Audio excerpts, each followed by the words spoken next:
Tu es là-haut. Tu es là-haut. Tu es là-haut. Je sais que tu es là. Alors, peuple de Dieu, c'est encore moi, votre humble serviteur, le prophète Daniel Bokam. Il y a quelqu'un qui m'a dit, ah, vous parlez de votre histoire, ça veut dire que vous voulez dire que... J'ai dit que non, je ne parle pas de mon histoire. Mon histoire, c'est en Jésus-Christ. Quand je prends souvent référence à moi, ça veut dire que je prends référence sur tous les serviteurs de Dieu, parce que nous avons la même histoire. Notre histoire, nous avons tous, et nous sommes connectés par un seul esprit. Nous pouvons avoir diverses histoires, mais c'est la même histoire. Et pour moi, j'aimerais toujours appliquer ce cantique, vous redire l'histoire de l'amour de Jésus.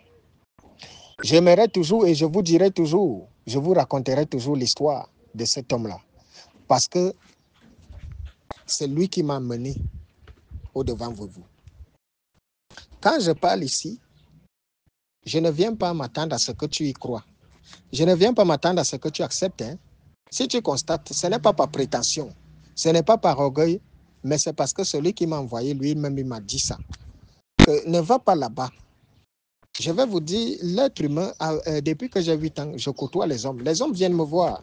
Vous m'aviez déjà vu depuis que je fais ces enseignements ici sur cette plateforme. Est-ce que vous me voyez venir faire l'apologie de miracles ou quoi?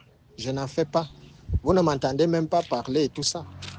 Pourquoi? Parce que la seule chose que je sache, c'est que ce n'est pas des hommes qui font des miracles, c'est Dieu. Il nous utilise juste. Et je ne peux venir me vanter ou venir commencer à vous raconter parce que, sachant que les hommes, dès qu'ils entendent que miracle, délivrance et ceci, ils commencent à courir. Non. Est-ce que vous savez que de tous les hommes, des serviteurs de Dieu qu'il y a eu dans le temps, le plus grand de l'histoire, c'est Jean-Baptiste. Le plus grand, pourquoi? Parce que Jean-Baptiste n'a fait aucun miracle. Il n'a fait aucune délivrance. Mais Jean-Baptiste a sauvé des âmes. Et c'est ça, être le plus grand dans l'œuvre de Dieu, au travers de la connaissance et de la parole que vous apportez aux gens. Aujourd'hui, je viens pour que nous puissions tous ensemble méditer sur la justice divine. Faites attention, peuple de Dieu, la justice divine est réelle. Dieu est réel. Et le texte d'appui nous sera tiré du livre de Esther, chapitre 1er. Esther, chapitre 7, autant pour moi, du premier verset au 10e. Esther, chapitre 7, du premier verset au 10e. En voici la teneur. Le roi et Aman allèrent au festin chez la reine Esther. Ce second jour, le roi dit encore à Esther, pendant qu'on buvait le vin, « Quelle est ta demande, reine Esther? Elle te sera accordée. Que désires-tu? Quand ce serait la moitié du royaume, tu l'obtiendras. » La reine Esther répondit, « Si j'ai trouvé grâce à tes yeux, ô roi, et si le roi le trouve bon, accorde-moi la vie. Voilà ma demande, et sauve mon peuple, voilà mon désir. Car nous sommes vendus, moi et mon peuple, pour être détruits, égorgés et anéantis. Encore si nous étions vendus pour devenir esclaves et servantes, je me tairais, mais l'ennemi ne saurait compenser le dommage fait au roi. » Le roi Cyrus prit la parole et dit à la reine Esther, « Qui est-il et où est-il celui qui se propose d'agir ainsi? » Esther répondit, « L'oppresseur, l'ennemi, c'est Aman. » Ce méchant-là, Aman fut saisi de terreur en présence du roi et de la reine. Et le roi, dans sa colère, se levait et quitta le festin pour aller dans le jardin du palais. Aman resta pour demander grâce à la reine, grâce de la vie à la reine Esther, car il voyait bien que sa perte était arrêtée dans l'esprit du roi. Lorsque le roi revint du jardin du palais, dans la salle du festin, il vit Aman qui s'était précipité vers le lit sur lequel était Esther, et il dit, « Serait-ce encore pour faire violence à la reine chez moi, dans le palais? » Dès que cette parole fut sortie de la bouche du roi, on voila le visage d'Aman. Et Abona, l'un des eunuques, dit en présence du roi, « Voici le bois préparé par Aman pour Mardochée, qui a parlé pour le bien du roi, est dressé dans la maison d'Aman à une hauteur de 50 coudées. Le roi dit qu'on lui pende Aman. Et l'on pendit Aman au bois qu'il avait préparé pour Mardochée, et la colère du roi s'apaisa. Amen. Alors, peuple de Dieu, je ne cesse de te dire tous les jours, et je ne cesserai de te dire, ne devez rien à personne, et ne devons rien à personne si ce n'est de nous faire et ou de nous aimer les uns les autres. L'histoire d'Aman, pour tous ceux qui ont déjà lu et qui lisent l'histoire de la reine Esther, Aman est un homme très méchant qui avait résolu en son cœur de détruire le peuple juif. Et sa cible première, c'était Mardochée, le juif. Mais ne sachant pas, comme on ne cesse de dire tous les jours, que il faut faire attention, il y a des gens qu'on n'attaque pas. Il y a des gens qu'on ne touche pas. Il y a des gens qui sont la prunelle de l'œil de Dieu. Et nous en faisons partie, nous qui sommes ses enfants. Je vais m'adresser à tous ces païens-là, ou bien à tous ceux qui se moquent ou qui pensent mépriser les enfants de Dieu. À partir du moment où tu décides de ridiculiser, à partir du moment où tu décides de faire du mal à un enfant de Dieu, tu as engagé la condamnation sur ta vie et sur celle de ta descendance. Peu importe ton degré de puissance, peu importe qui tu es, à partir du moment où tu as résolu de faire du mal à un enfant de Dieu, tu as engagé la condamnation de Dieu contre toi. Aman était un homme poussé par avare, était un homme avide, était un homme qui était inculte et qui avait la patte du gain et l'amour du gain. Il était et il est tout ce que la société actuelle représente.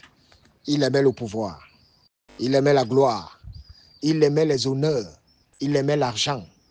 Alors, quand il a commencé à voir qu'il avait tout ce prestige, il a commencé à vouloir que les hommes l'adorent, comme tous les hommes d'ailleurs. Parce que vous allez voir quelqu'un, dès qu'il a un peu de pouvoir, il veut déjà assujettir ses frères. Il veut déjà mener la vie dure à ses amis et autres. Alors, chaque fois que Aman passait, il avait exigé que tous les hommes se prosternent. Et Mardochée ne faisait pas ça. Et on a rapporté ça à Aman parce que Mardochée avait dit que lui, dans sa loi, la seule personne devant laquelle il se prosterne, c'est Dieu. Et Aman a résolu faire mourir Mardochée. Non seulement Mardochée, mais Mardochée et tout le peuple juif. Alors, on n'avait pas bien expliqué à Aman qu'il y a des gens qu'on ne touche pas. Alors, Aman a tout le pouvoir, puisqu'il est la main du roi. À l'époque, la main du roi signifiait qu'il est premier ministre aujourd'hui. Il pouvait prendre toutes les décisions et il est en train de préparer l'exécution de Mardochée. Il avait prévu humilier Mardochée en le pendant chez lui. Donc, il a fini de préparer ça, lui et ses amis. Et quand il, ne sachant pas que nous qui servons Dieu, Dieu à l'avance sur toutes choses, Mardochée avait sauvé le roi d'un complot. Et dans la loi et tout ça, il fallait que Mardochée soit récompensé, mais on n'a pas récompensé Mardochée à ce moment précis. Pourquoi? Et je vais m'adresser à une autre catégorie de personnes. Tout ce que tu fais, n'attends jamais une récompense de la part des hommes. Si tu fais du bien, reste dans ce que tu as commencé. Ne te détourne jamais à cause de l'ingratitude des hommes. Si tu es un homme bien, reste-y. Parce que lorsque nous faisons du bien, ce n'est pas parce que nous attendons un retour des hommes. Lorsque nous faisons du bien, c'est parce que nous voulons honorer notre Dieu et nous voulons montrer aux hommes que nous, parce que nous créons notre Dieu, il nous enseigne d'être charitables. C'est pour ça que nous faisons du bien. Nous n'attendons pas que des hommes puissent nous récompenser parce qu'aucun homme ne pourra jamais te récompenser à la hauteur des actes que tu poses. Imagine, tu sauves un homme de la mort. Tu penses qu'il pourrait te donner quoi? La vie a un prix, la vie n'a pas de prix. Alors, ne vous découragez pas et ne nous décourageons pas parce que le triomphe n'est possible que pour qui lutte à jouer. Mardochée, donc, a fait du bien. Mais Aman maintenant a résolu de faire mourir Mardochée. Et puis, comme nous avons notre Dieu, c'est à ce moment que Dieu décide donc de rappeler au roi Assyrus que Mardochée l'a sauvé de la mort. L'histoire, elle est très longue. Ceci étant, la plus grosse erreur de Mardochée, c'est d'avoir été face à un enfant de Dieu, d'avoir été face au peuple de Dieu. Parce que le seul qui a une justice véritable, c'est Dieu. Peu importe les situations, peu importe ce par quoi vous passez, sachez que Dieu connaît toutes choses. Et la justice divine est la plus dangereuse qui puisse exister. Et je vous conseille, ne devez rien à personne. Ne rabaissez personne. N'humiliez jamais personne. Que votre plus grand malheur soit d'avoir aidé et d'avoir aimé les hommes. Sachez-le, parce que quel que soit le degré de puissance que vous pourrez avoir aujourd'hui, il finira tôt ou tard. Ton pouvoir va finir un jour, ton pouvoir va te quitter. Parce qu'un jour, tu seras appelé à vieillir. Un jour, tu seras appelé à mourir. Tu n'es pas le premier à posséder le pouvoir. Et pendant que tu as le pouvoir, évite d'oppresser tes semblables parce qu'à n'importe quel moment, Dieu peut te retirer ce pouvoir et il le donne à quelqu'un d'autre, à quelqu'un que tu as oppressé et le retour sera catastrophique. La justice divine est réelle. Lorsque tu t'engages à vouloir faire du mal, regarde la fin de Mardochée. Il avait prévu pendre, regarde la fin d'Aman, autant pour moi, il avait prévu pendre Mardochée, mais c'est Mardochée qui a pendu Aman. Tu ne sais pas le nombre de fois où les gens ont déjà souhaité ta mort, mais ne souhaitent jamais la mort de quelqu'un. Laisse toutes choses entre les soins de Dieu. Ça peut te paraître lointain, le jugement de Dieu, mais la justice divine est la justice la plus sûre, est la justice la plus fiable. Si un jour les hommes t'ont fait du mal, si un jour quelqu'un t'a humilié, on peut te prendre. Regarde ce qui se passe. Les hommes peuvent trafiquer une justice. Et on assiste à ça tous les jours. On a souvent vu des gens, tu as raison dans une situation, mais tu peux perdre. Et c'est pour ça que Dieu nous a dit, ne perdez même jamais votre temps. Allez dans la justice des hommes. Lorsque vous avez été oppressé, déposez votre plainte devant Dieu. Déposez votre plainte devant Dieu et Dieu fera votre palabre. Déposez votre plainte devant Dieu et la justice divine s'occupera. Il y a des situations où vous voyez souvent des gens commencer à mourir. Et on dit non, les gens commencent à aller dans tous les sens. Vous ne savez pas que c'est le temps, la justice divine. Il y a par exemple, j'ai reçu une dame qui était venue me voir. Elle faisait l'objectif d'une injustice dans sa famille. Pourquoi? Étant veuve, elle a perdu son mari et dès qu'elle a perdu son mari, sa belle famille s'est accaparée de tout son patrimoine jusqu'à la jeter au dehors. Elle s'est retrouvée sans abri. Mais n'ayant pas assez de force pour combattre contre sa belle famille, ils se sont accaparés de ses biens. Alors, elle a remis sa vie entre les mains du Seigneur. Elle est allée à gauche, à droite, chercher du réconfort partout, jusqu'à ce qu'elle tombe sur les enseignements, sur la chaîne sur Facebook. Et elle m'a contacté. Quand elle me contacte, elle était en pleurs. Elle me dit, prophète, je vous suis depuis 1 an, mais aujourd'hui, il faudrait que je vous rencontre. Et je lui ai donné rendez-vous. Cette dame-là, cette veuve, elle est venue me voir. Quand elle est venue me voir, elle m'a expliqué la situation et elle m'a dit que son mari est mort depuis 25 ans et qu'ils avaient bâti tout un patrimoine, mais sa belle famille s'est accaparée de tout et elle vit à la rue avec ses enfants, mais sa belle famille vit dans des maisons que son mari a construites avec elle, bien sûr. Et elle a déjà tout essayé, mais elle a renoncé parce qu'elle sait qu'ils sont très puissants.